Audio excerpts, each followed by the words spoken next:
my channel. Happy 2017 to you.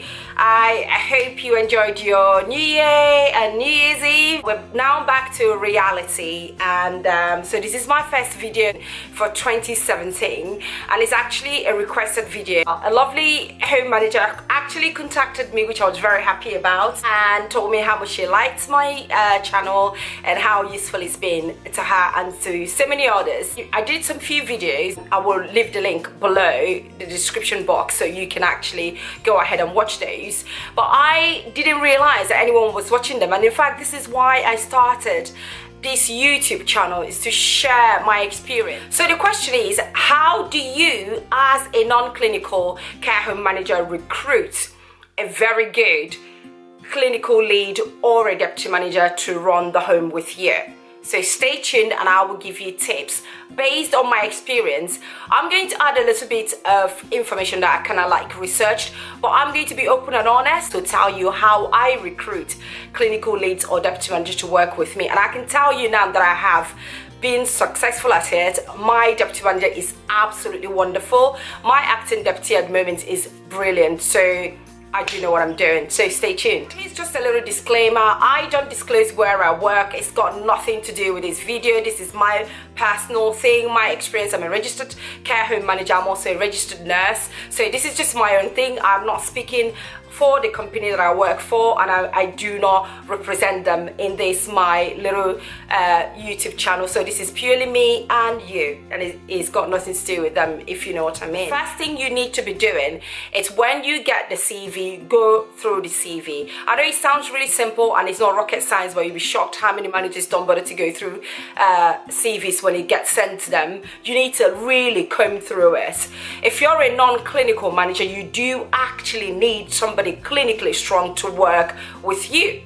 And if you two don't know what you're doing in terms of knowing how to manage clinical issues in the home, you are going to fail. Through that CV, finding out how long they've been working as a nurse for, I would normally go for somebody who has at least 3 years nursing experience, and ideally somebody who's worked in the hospital and have worked in the community. That way I know that they know what they're talking about clinically. But if you are lucky to find someone who's always worked as a nurse for many years, maybe 10 years, 9 years, 5 years, that's perfect, and you can hire them because you know that clinically they will be strong. So your CV is truly important. Have a look at it and look at the experience, look at where they've worked, and see whether that would work for you. For example, if you're running a dementia home, you need to be looking that they would have had dementia experience. You need to also be looking at where they've worked before. Have they worked in a medical ward before? Have they worked in A&E? I love nurses who have worked in A&E because they're so proactive, but also nurses who've worked in a medical ward, stroke units are very, very good, because you know they're very hardworking and you know they're very, very proactive. And to be honest, that's what you need to remember. I said that I am telling you based on my experience, based on what works for me, and I've been hiring nurses now for a few years, and I know when I'm looking at somebody who is very skilled from their CV. So you've seen that their clinical, their experience matches what you're looking for. You then invite them for an interview, and from talking to them, you can pick out their personality. You need to find somebody that you can work with. Guys, this is super important. It doesn't matter how skilled a clinical lead or a deputy manager is. If you don't get along with them, with him or her, you will fail, because you're going to spend your time conflicting, disagreeing and having grievances rather than actually working together. So what I would normally look at is how compassionate they are. You can really pick out this thing by looking at somebody and how they talk about what they've done before. You can see the passion in their eyes. You can see all of those things. It's not rocket science. You can if you look deeply, you can see that this person looks like a really nice person. She looks like somebody who's going to be totally committed. She looks like somebody who's compassionate, somebody who cares. That's what you should be looking out for. You need to be able to get along with this person. You need to be able to work together. Otherwise, it won't work. Make sure you have scenario questions to be saying things in the line of, tell me what you would do. Just be free and tell me in your own opinion. Don't go by the book. What would you do if you're presented with a really difficult relative? And from that, you can pick out somebody who's very good at conflict management or somebody who will just wreck the whole place for you. And then that will help you with your decision. So scenario questions are very important. So you do like interpersonal skills or clinical based scenario question. Think medication management, when to react to emergency and how they react to emergency. Think about documentation. Ask them and say in the line of how do you feel about documentation in the industry at the moment, in the healthcare industry? How do you genuinely feel about that? Normally somebody who doesn't like documenting will tell you, I hate it, I don't like doing it. To be honest, you don't want that person, because now in healthcare industry we are required to document everything that we do, and it doesn't matter whether you like it or not, you have to document your practice. And you want to be working with somebody who knows the importance of care documentation and who would also help you lead the team towards adopting that culture of documenting everything they've done. So you want to find out what training they've had in the past, and you want to find out how self-motivating they are.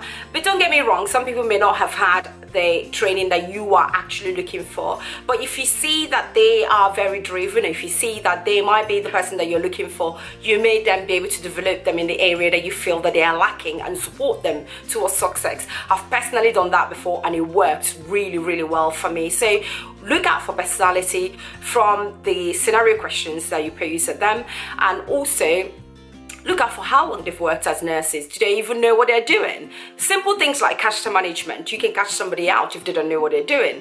And things like that. Just make sure that you design your interview question to be able to lead you towards identifying a very, very good nurse who will make a good clinical lead for your care home. Now I'm going to go over to referencing. Let's assume that you have offered the job and they've accepted. Well, that will depend on what the reference says when it comes back. These days you cannot really depend on references because no one really gives character reference. They just give start date and finish date. But sometimes people might do and give character reference. So you want to know how long they've been off sick, how often they've been off sick, where they've worked before, and things like that. So you want to know from the scoring, are they compassionate, are they caring, are they punctual, all of these things, so you find out before you go ahead and say yes. I know that it feels like you're going through this interview with a fine-tooth comb, but you have to. If you're going to succeed as a non-clinical manager, you do need somebody clinically strong, somebody who is willing to support you to work with you, otherwise you will fail. For somebody like myself, I'm a registered nurse. If I don't have anybody clinical backing me, I would actually make that decision on the floor myself. Sometimes I'm on the floor helping out because I'm clinically strong and I know what I'm doing. But do you know what? Because of the team that I have, who are also very, very strong clinically, it just makes life easier for everyone. So look out for that skill. It's very, very important. If they don't know what they're doing, it cannot work for you, because if you don't know and they don't know, who's going to look after the residents? You know what I mean? Who's going to guide the nurses? So it's very, very important. So you need to find out why they want to come into a care home. Remember that some nurses out there have this thing, and it's a myth, that a care home is easier. No, it's not. Remember, the nurses in care homes have to work alone. They don't have anyone helping them. They have to make decisions on their own. They have to decide who to send to the hospital and who not to send. That is a very difficult place to be. So it's not that easy. You want to know that a person that is coming to work with you as a clinical lead or a deputy manager actually understands the culture of a care home. So you need to be asking questions as, what do you understand? What do you think happens in a care home? It might sound silly, but what you want to know is is whether or not they understand the culture of a care home. And often they may not. And if they don't and you still like them, then educate them there and then. Tell them everything. I would tell people everything. And then when I say yes, I offer you the job, then they're saying yes, I'll take the job as well. Because sometimes I find that when you tell people the truth about the culture, and then they go, oh, that's not what I thought it was. I thought I'd just come in and chill out. So please tell them everything about your home, about the care home industry and what is expected of them, and then see whether they like that or not, and ask them how they feel about that as well. They'll be able to tell you. Also, you need to be finding out is, have they ever managed their own clinical case before, or have they managed people? Often you find that some clinical leads or some deputy managers may not have had that sort of management skill. Like I said in my previous video, and the card is up now if you want to watch that, some people come in without management skills. I did that as well, but I had to learn on the job.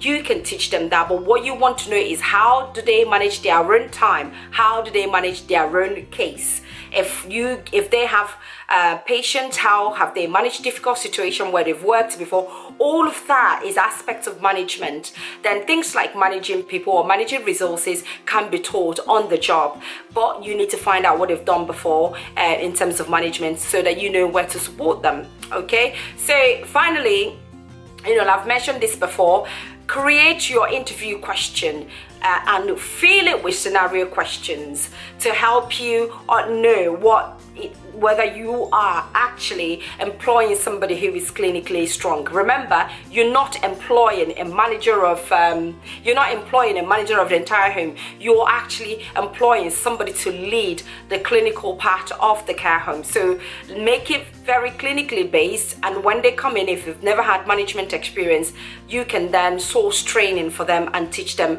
how to manage people, supervision, appraisals. All of those things can be taught when they come into the post. Okay, so that's it really. I think this video is all over the place, but I will be listing the points so that you can understand the pointers as you go along. But I hope it's been useful to you. If you're confused about anything regarding care home management or deputy management, please contact me if you wish. I really do love helping people. If you want to leave your questions at the comment box, that's fine, but if you want to contact me directly, I would also leave my email address, and you can contact me as well, and I will do a video to help and support you. Okay, thank you so much for watching my channel today, and please do not forget to give me a thumbs up and leave your comments as well, because I totally love them. If you haven't subscribed, please do so, because I have many more interesting videos lined up, and I'll see you again very soon. Have a wonderful 2017, and God bless you all. Mwah.